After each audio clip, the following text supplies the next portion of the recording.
So welcome to the show. I'm Nigel Main. I'm the founder of Sales Exchange and architect of the Sales Exchange operating system, and kind of like architect to certain things that go wrong here at the moment. But never mind, never mind. Great that you joined me today. I'm going to kind of get straight into it because there's kind of different ways of approaching this. But this week, I'm not going to go heavy on the slides, although there will be some towards the end of the show. But let me start by saying that all this technology is great, not just this technology that we use to do streaming, but it's brilliant. I love it, and it's absolutely great. But the point is, it's got to not just infer there's an ROI, but it's got to prove that there is one. And so without that kind of the FAB, the feature attribute benefit, what it is, what it does, what it means to my business, to your business, the seller can take a walk. And that's the premise of these live shows. I mean, we've seen and monitored a problem and then built a solution to fit, which I'll touch on, I'll go through a bit later. But today's show is about saying, well, an understanding that your marketing department is probably telling you how great the product is. And for CEOs, this is music to their ears. Seeing their product in lights, great. Reading what the advert says, it looks so engaging and cool and intelligent. But you've got to be aware. It's supposed to. You're supposed to think it's great. It's your product. I mean, it's your company. You're the one who keeps paying the bills. And maintaining that marketing budget. And really, I mean, that's why I would say that's kind of marketing and SaaS budgets are typically always out of control with most businesses. Yet you're still not selling. So why is that? So well, we see it as that the problem is, and it's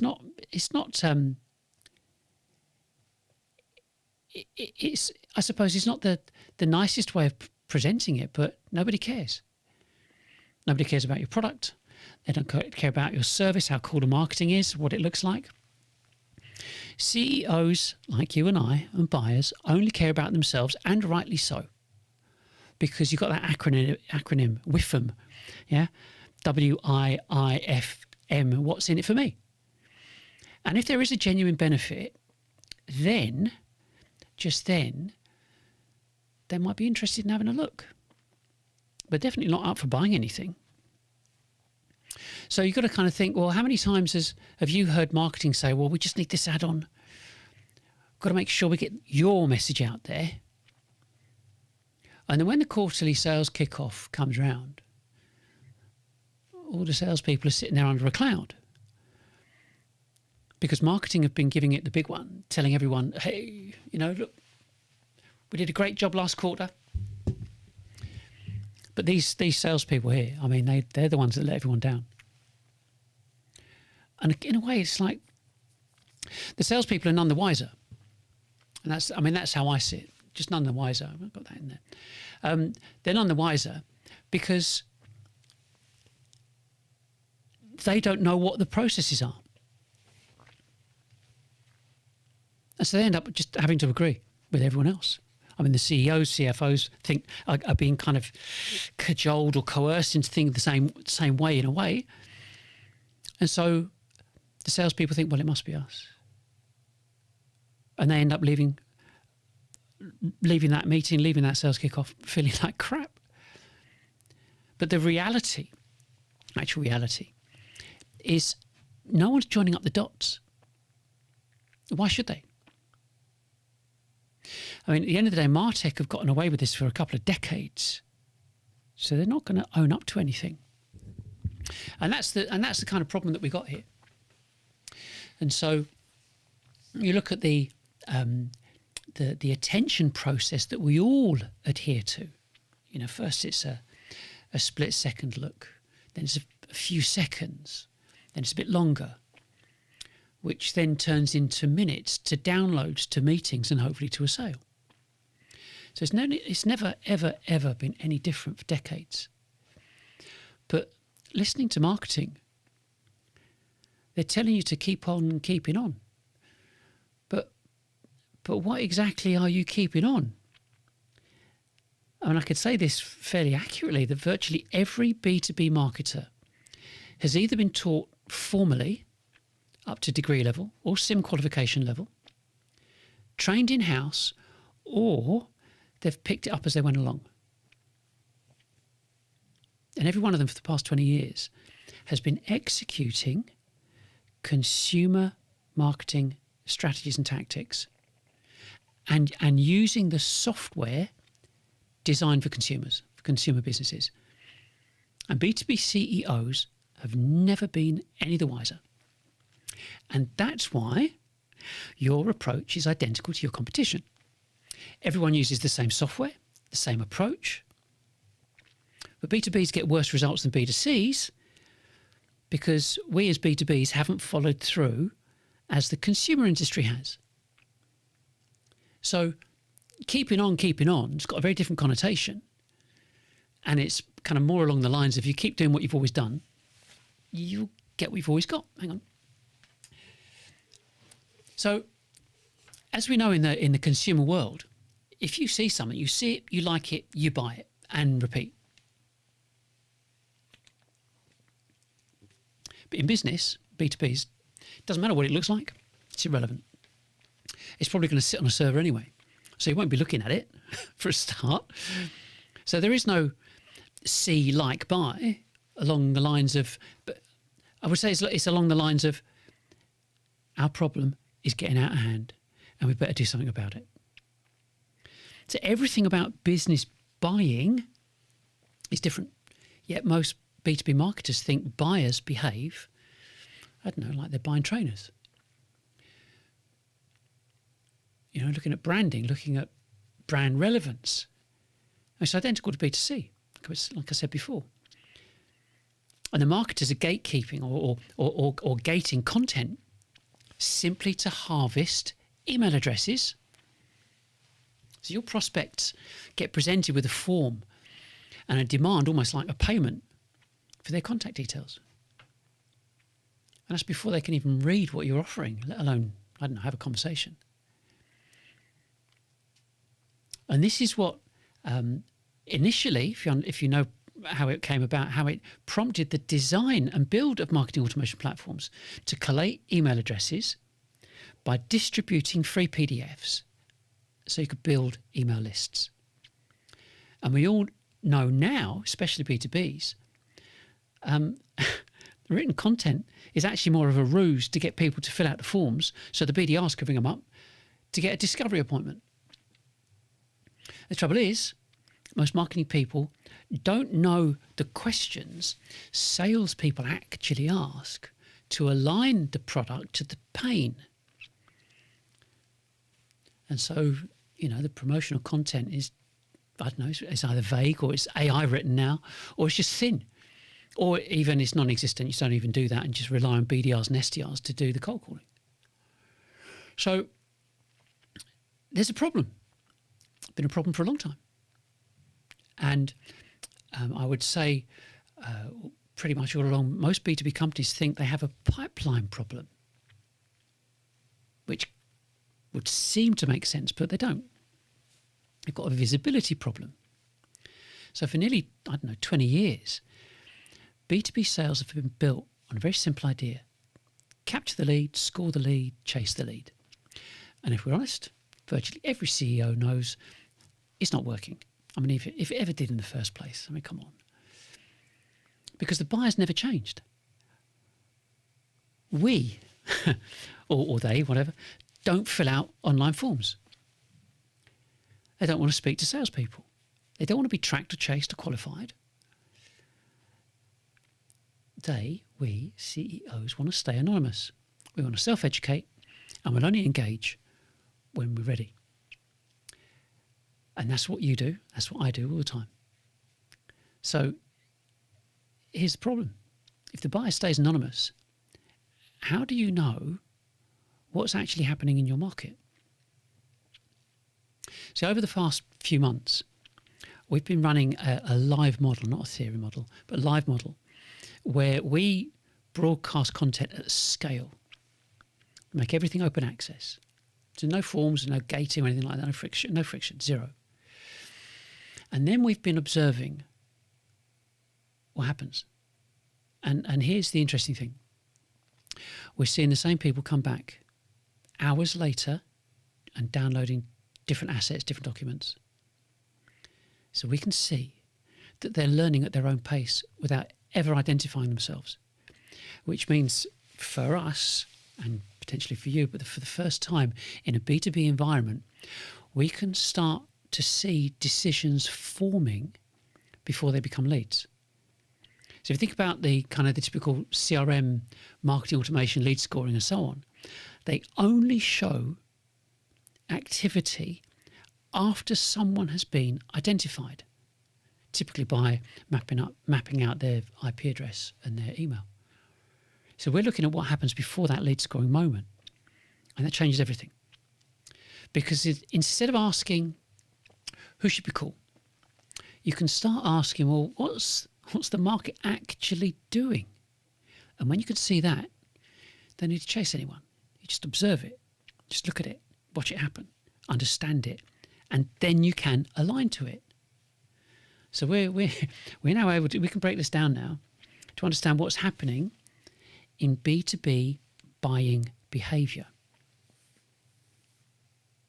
And we can see, obviously we can see now what's stopping other systems from seeing the same thing. And so it's also like how a broadcast-driven model starts to reveal the behaviour in a way that is kind of it's measurable and scalable and genuinely commercially useful. So it's changing. Yeah? So most B2Bs, and we did it as well in the first place, most B2B companies think that revenue is something that you react to. It comes in, you look back, try and explain what happened. But that's because the entire system is built on, the best way to call it is like lagging indicators. So pipeline, leads, conversions, all of it tells you what's already happened, not what's about to happen. And what we've been looking at really is something different, very different. So you kind of, when you move to this broadcast selling model, making all your content open access and monitor everything, and I mean everything. So that's every social media post and the associated impressions, reactions, comments, PDF downloads from those posts, website visits, live shows. And from going to the live shows, you've got videos, clips, shorts, podcasts, and any downloads and visits that come from that content, because they're separate to the first lot. So then you actually start to see the behaviour long time before any revenue appears. I'll show you in a minute how we set it up, but that's, I suppose this is where it gets really interesting, because instead of seeing isolated clicks or downloads, you start to see patterns.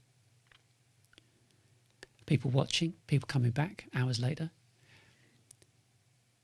Engage, kind of consuming, if you want, the best way to put it is consuming multiple assets, spending more time, engaging across different formats as well, but still not identifying themselves. Don't have to fill out forms, but we can see they are clearly learning and evaluating. And what that creates for the first time in a B2B environment is a visible layer of activity that sits months ahead of revenue. So you might see an increase in watch time and downloads in, say, I don't know, month 1 or 2 or whatever, and a kind of deeper engagement a bit later, and repeat behaviour a month 3 or 4, whatever. And then only then does the business start to flow in. Now, it could be month 4, 5, 6, 7, doesn't matter. So the relationship changes. Activity doesn't follow revenue. Revenue follows the activity, but with a lag. And once you can see that lag consistently, you're not guessing anymore. You're observing demand. And you're observing that demand forming in your market in real time. And you don't need to know who the buyer is. And that's the shift. So instead of asking how many leads do we generate this month, you're asking, what's the What's the market doing? And what will that turn into in 3 to 6 months' time? And you can answer that. It's really special. I mean, and so you move from reactive reporting into something that's, I don't know, much more powerful, which is the ability to anticipate revenue before it arrives. So we're not there to chase demand anymore, which is what was going on. We have to be there to create visibility, to observe this behaviour and align to what the market is already doing. And when you do that consistently over time, what you end up with is something B2B has never ever had before, which is a way of forecasting revenue based upon real, observable behaviour and not assumptions. I mean, it's a big shift. And so, I mean, I just kind of want to pause here for a second, just to a moment, because I want to say that it's quite easy to think I'm talking about AI or some kind of new SaaS product or something like that, but I'm not. We've built a new B2B operating system to replace, and the only way to describe it is to democratize existing sales and marketing operations. And so for the technical people out there, I just want to kind of touch on it. It's a Python script, orchestration-driven foundation with an AI operational layer. And it's 95% local and web server based. The AI bit's kind of for admin and so on.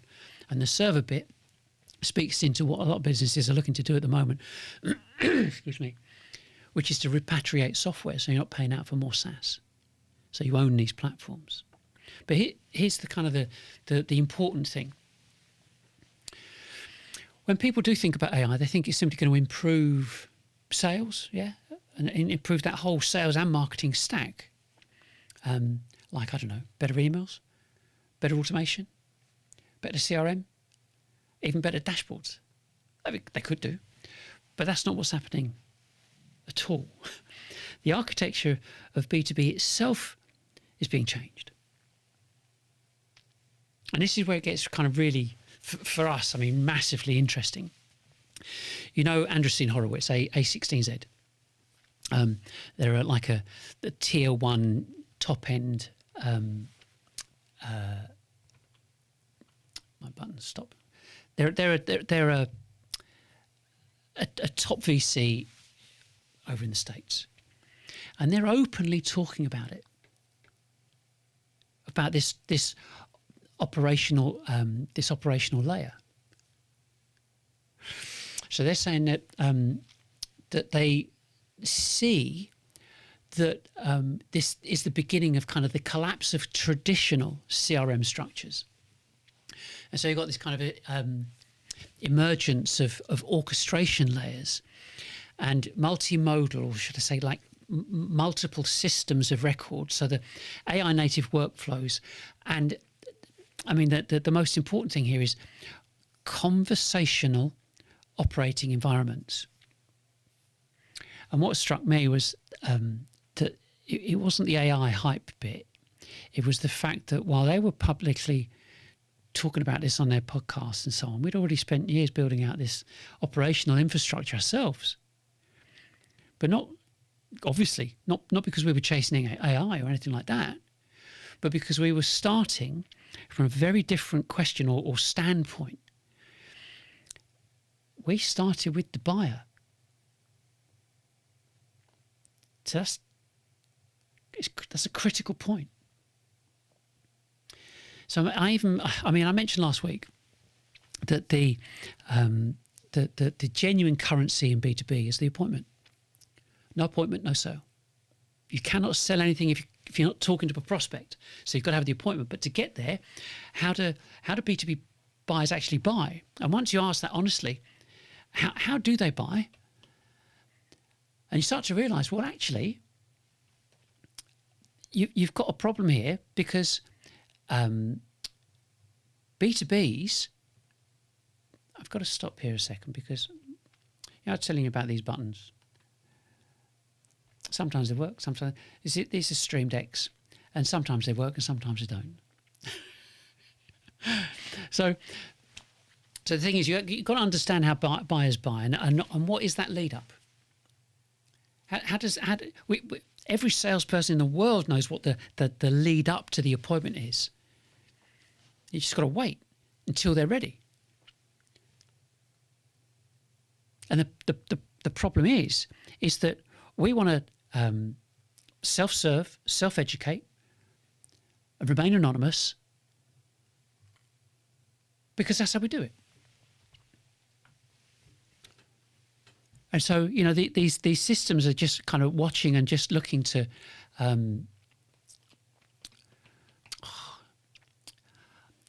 don't know why it's happening. It's just going backwards and forwards, and it doesn't want to work. It does work now. Anyway, I mean, and the reason the reason I use these prompter things is because it's very easy to go off down a tangent. It's very easy to not make the point that you want to make, and you don't want to ramble. I mean, that's critical. You don't want to ramble. And so it's important that, you know, it's all about using the right technologies and so on. But the bottom line is any CEO, me, you, whoever, we will avoid forms. And in our own time, quick drink.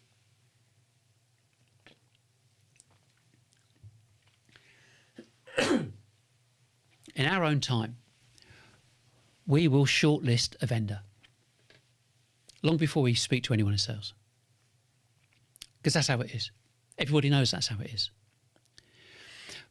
But still, I mean, most businesses are still operating an infrastructure, and everybody, you know it, around marketing qualified leads, funnels, SDR, BDR activity, that kind of thing. And of course, the attribution models, but which is there for the benefit of marketing and no one else. You've got campaign automation, CRM, and so on. And the result is kind of an enormous operational complexity with, and you could say, surprisingly consistent poor outcome. Because we know it doesn't work. So the past few years, what we've been doing is building what's, I suppose it's now been described as B2B operating systems. So it's not a sales tool. It's not an AI wrapper or anything like that. And it's certainly not an outbound marketing automation platform. But it's an operational infrastructure layer for B2B commercial operations. So this operating system is something that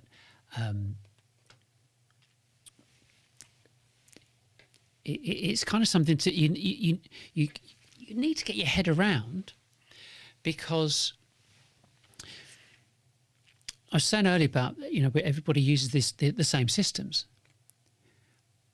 Every B2B uses a B2C related technology, SaaS and services related products to drive marketing. But it doesn't work. We all know it doesn't work. Because if you look at the scale, or rather the numbers of businesses that have gone bust or go bust every year, the statistics that relate to them has never changed. So, like I said before, you know, do what you've always done, get what you've always got. And that's what's been happening for the past 20 years, especially since marketing automation came out. And so you've got to look at these continuous systems that can provide this continuous exposure. And if that's the case, what it enables you to do is to maintain this exposure for social media and banner,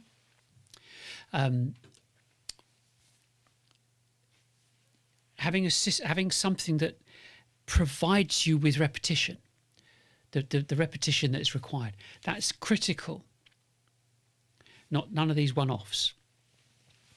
And so so we've put this mechanism in place, and it fits into certain modules. So you have a look at this. These are the different modules. So you've got the course, we'll come on to that in a second, but you've got these different modules that provide these different elements. That's what makes up B2B a B2B infrastructure to generate sales. I'll come back to this in a second. And so the exposure is exposure via social media, email, and banners, which drives traffic to streaming, live streaming, like this, like you see on YouTube, like you'll see anywhere else, whether you've got people sitting and talking to each other or you've got solo people presenting like this, however you want to do it. Or it can be across nationwide or across continents and have people stream on one show. But that streaming is there to build the trust because you want people to get to know, like, and trust you. And then you've got the next phase of it is an AI-assisted sales process orchestration, which basically includes, I suppose, AI visibility from the first appointment discovery to the research, to quote, to the slide deck, to comparison, culminating in total revenue visibility on your pipeline. Then we've got Cradle-to-Grave telemetry. So we're not just talking about Google Analytics. We're talking about everything I mentioned before. So measuring everything from that first impression that you've put out on social media to a download, to referencing the final quoted figure on the proposal documentation.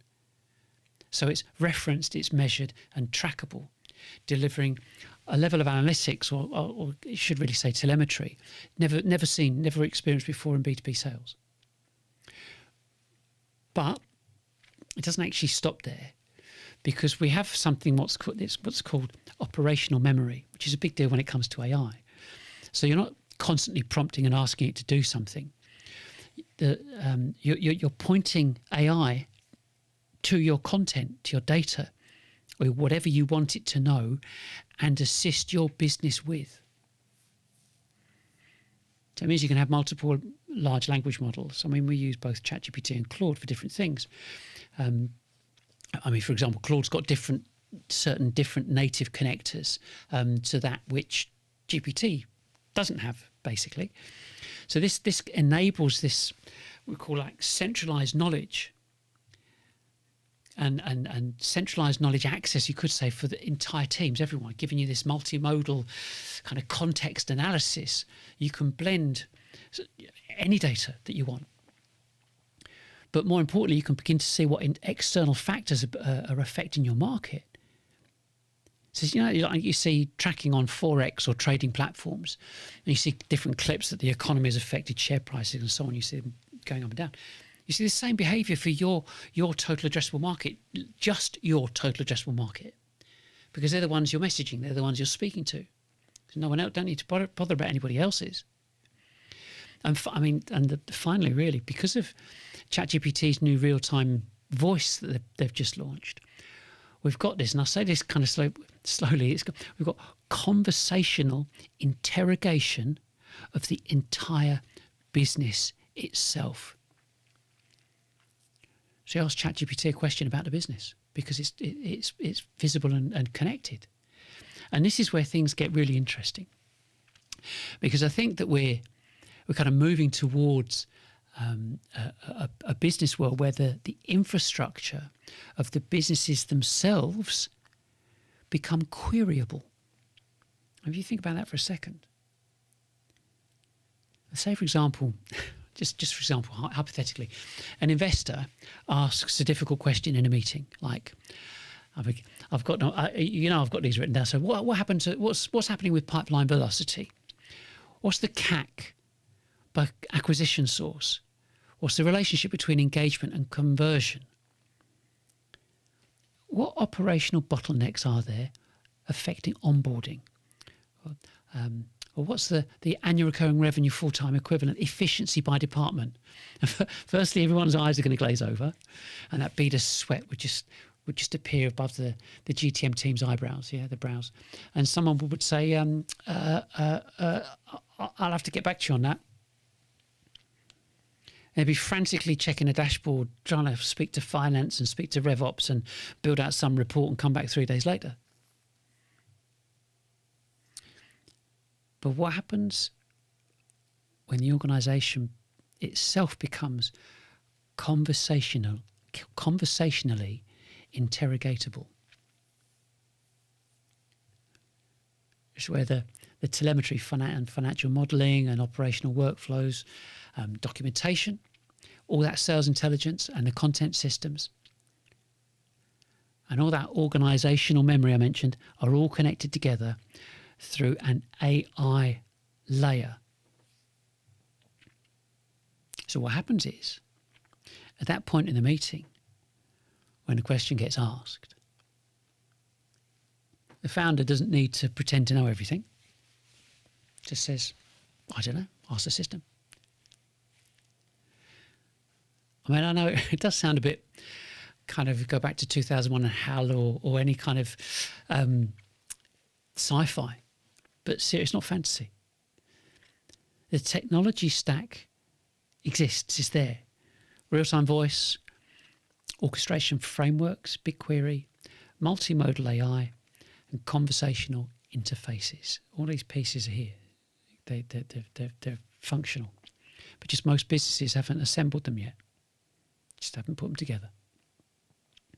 And this is the real kind of key point to any B2B CEO or investor making a difference. I think the next generation of B2B companies, they won't operate like traditional sales and marketing departments. I see them operating more like media companies with telemetry systems, with orchestration layers and AI native operational environments. And that's definitely the shift that we're heading to. And whether we're right or wrong commercially over time, I don't think the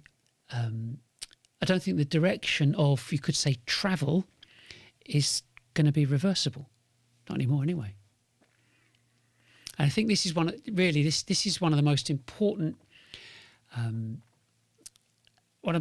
things businesses and investors need to understand about AI and the kind of the operational infrastructure, is that a large percentage of operational jobs exist because existing systems are disconnected.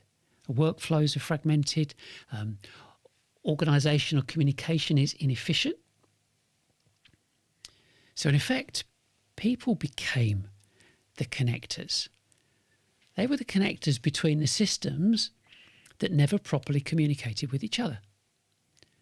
So over time, businesses accumulated layers of coordination because departments became siloed. And we all know that. And reporting was manual, and that knowledge became trapped. And these workflows that kind of needed this human intervention all the time. And at the end of the day, CRM systems just became an administrative overhead instead of operational intelligence. So because of all of that, companies hired coordinators, SDR managers, the RevOps, workflow admin, and reporting teams and internal communication layers simply to keep the organisation aligned. So you could say, in effect, humans became the middleware between these disconnected systems. And that is exactly what directly impacts annual recurring revenue full-time equivalent performance, because ARR FTE isn't just a sales metric, it reflects operational architecture efficiency, workflow efficiency, coordination overhead, and a system integration maturity and organisational friction. So most businesses are running at like an average of 80 to 90 grand per person per annum. ARR, FTE. Yeah, it goes up when you've got more staff, but also when it's bigger, so's the debt. And this is where the real kind of AI conversation, I suppose why the real AI conversation it's not about reducing headcount. It's about native orchestration, reducing organisational friction, because the goal isn't about replacing humans with bots. The goal is removing that unnecessary coordination layer reducing duplicated effort and collapsing kind of ops or operational latency, improving visibility and increasing execution across the whole of the business. And that's how foundational operating systems structurally improves annual recurring revenue, the full-time equivalent. And this is why the idea of having a queryable business becomes so important, because once the telemetry, the workflows, the documentation and all that orchestration becomes interconnected conversationally, the organisation just requires just fewer people, simply because the machine aligned it all. And all of that, as we know, getting to that point, that becomes a board level conversation about future kind of operations and architecture of the business itself. So, we look at what we've got here, and I think that I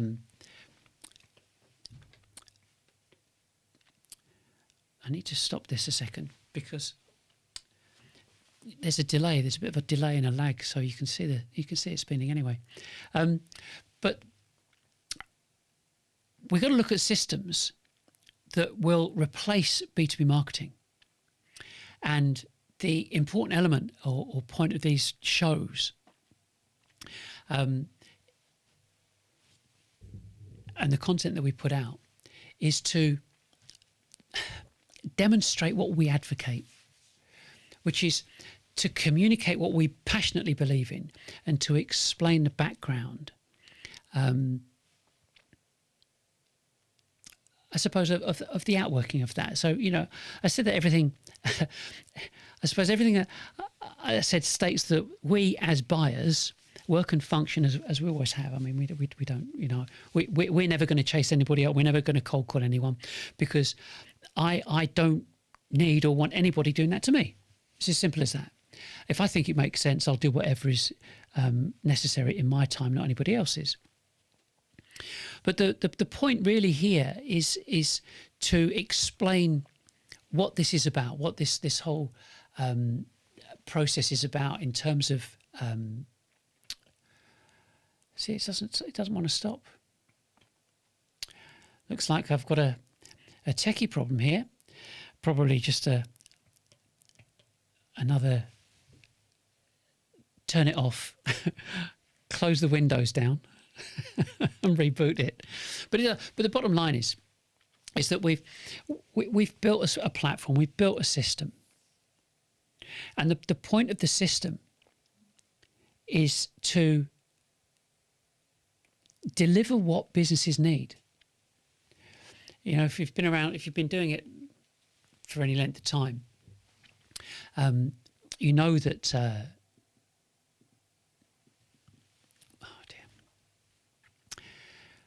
you're going to have to bear with me on this, because when you think you've got everything working and it seems like everything's working, and you think you've got everything sussed, and you're hoping that it's all going to work, and it does.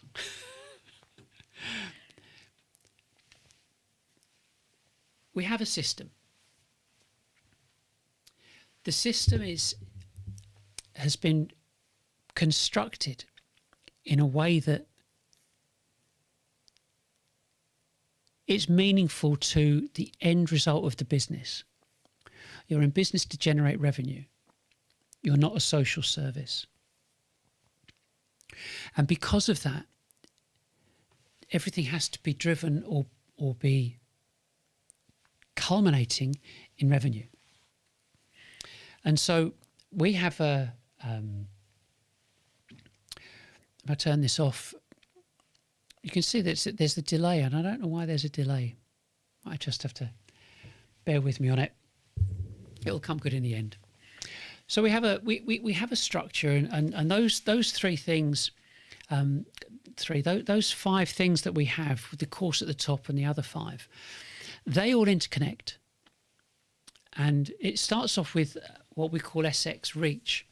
And Reach is the methodology and infrastructure that communicates to your total addressable market, enabling them to stay anonymous.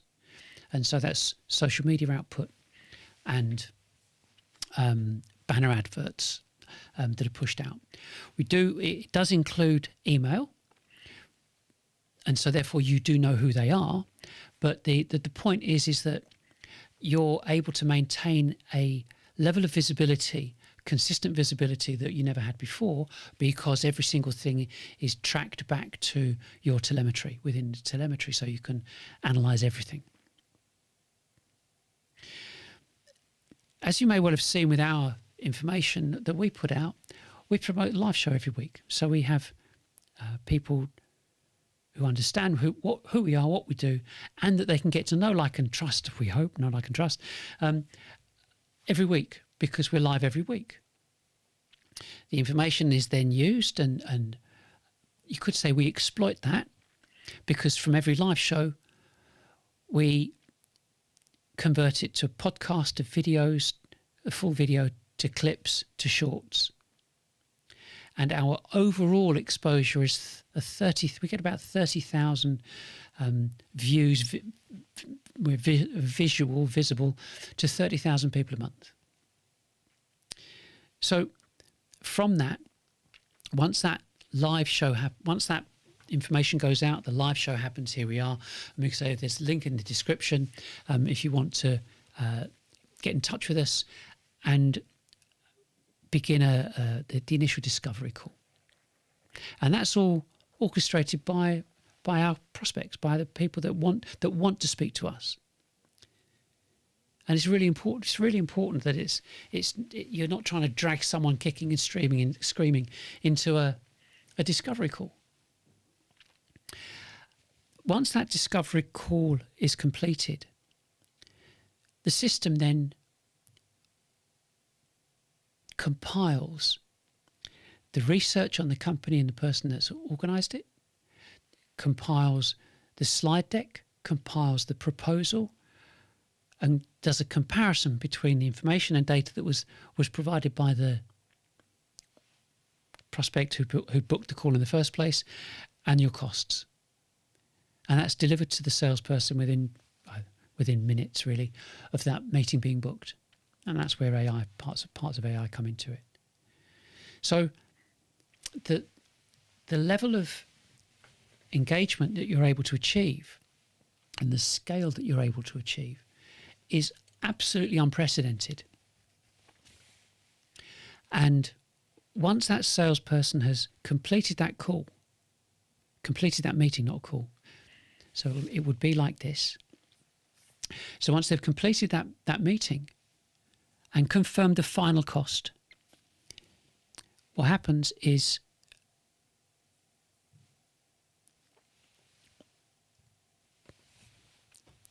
it's processed on the telemetry, so you can see all of the statistics that it relates to, but more importantly every single meeting, all of the information that you've got that relates to your exposure, emails, banners, meetings,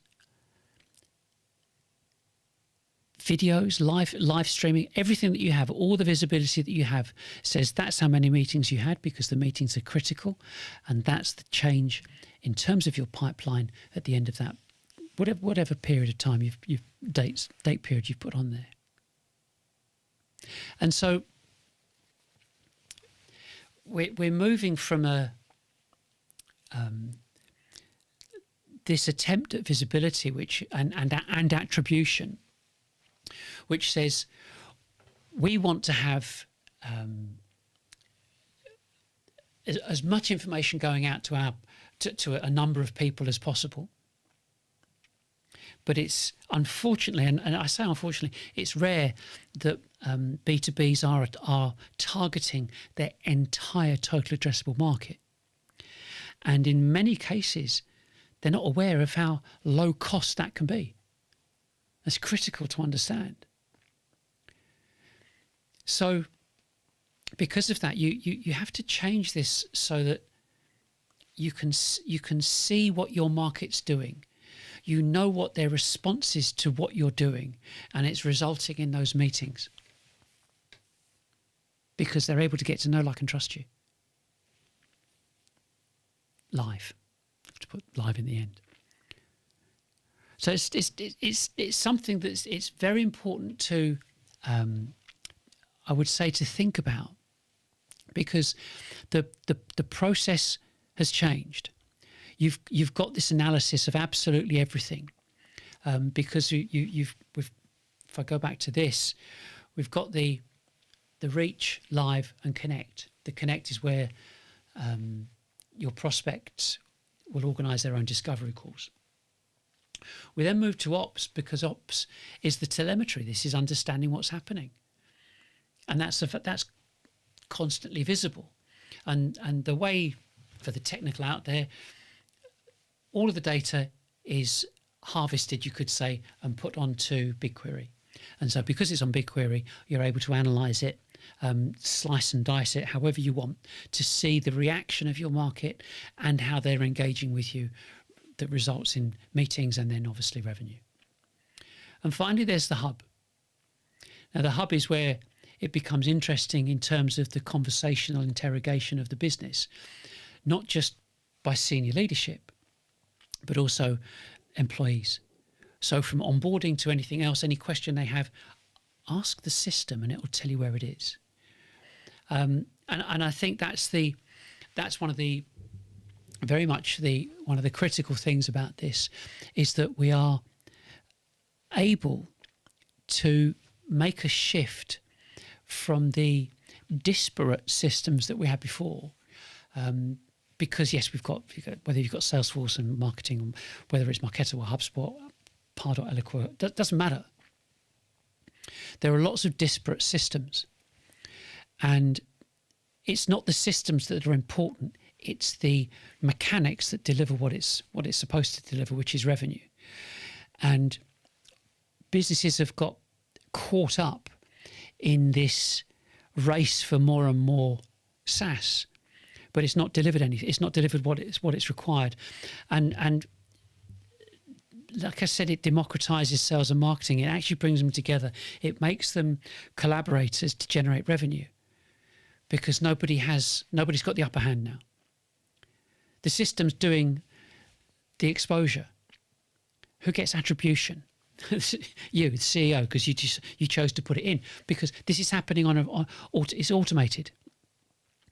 To get an understanding of the automation, did you know that you can put out 20 posts per day on LinkedIn?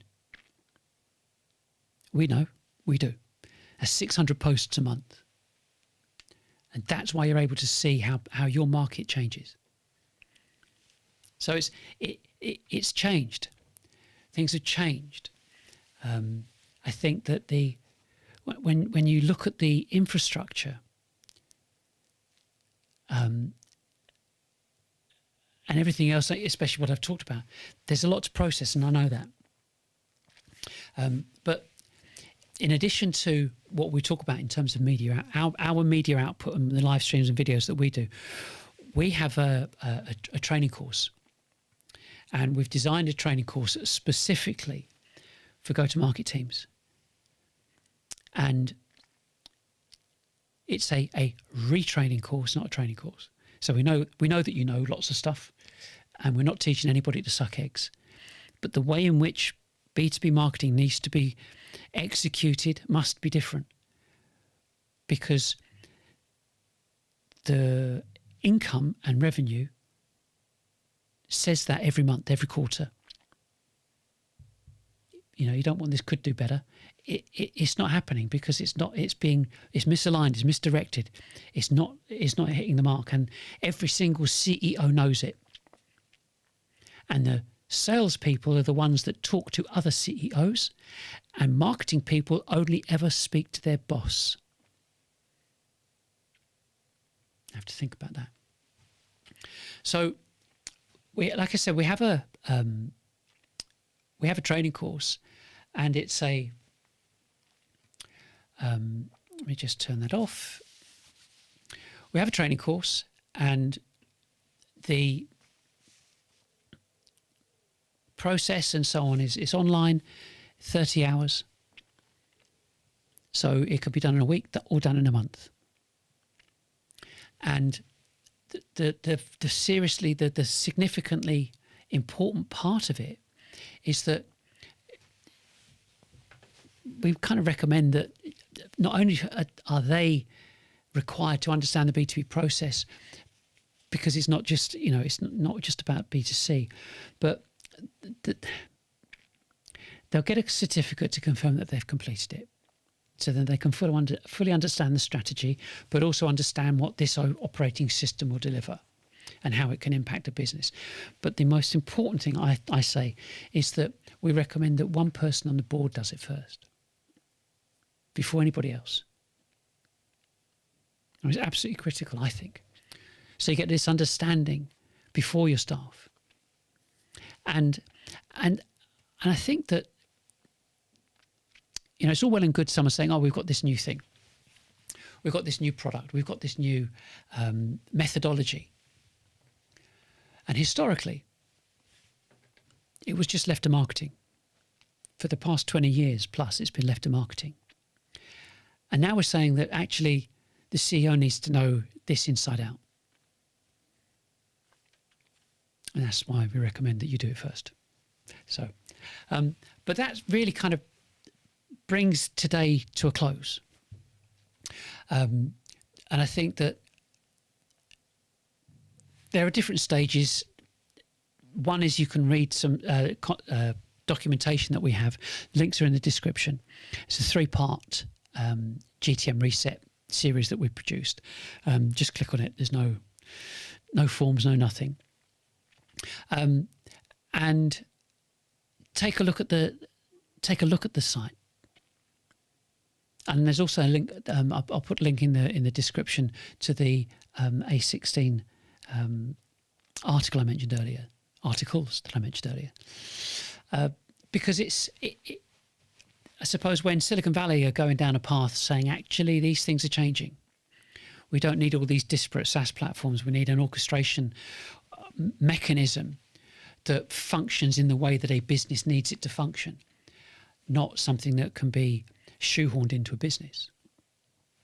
And so I think that's the most important thing, that we're able to say that there's light at the end of the tunnel, and that the impact it has is very significant, because it's about generating increased revenue. It's about reducing costs. And I think the most critical thing is the ratios of profitability. And if you can readdress that in your favour and improve that ratio to profitability, it's never something just buy this now. It could be worth taking a look and investigating this further. And that's my message, just to investigate this further. I mean, I've done this for a long time. I know what was required, and we built it. And so the next phase and stage is, well, I'm saying that marketing have been getting it wrong for quite a long time. Your P&L bears that out. Probably. So that's it from me. Get involved. Read about it. Learn more about it. Contact me. Call me if you've got any questions. Get in touch. Because I mean, even next week, it's about reducing the labour energy and not increasing the complexity. And what I'm going to do next week as well is I'm going to go through module 1 in a lot more detail. And so you can see how this fits together and how it works. So I'm not going to say do the whole lot in one show. I'm just going to do one at a time, and that kind of will make a bit more sense, and it'll flow a bit better and won't take too long. But anyway, that's all from me for today. We go back to this. Yes, that works. When I finish up, I'm going to reboot this again, and I'll be calm about it. But anyway, have a great week. I'll see you next week. Bye for now. If this changed how you think about GTM, you're just getting started. Explore the full Revenue Reset series and join us live next week.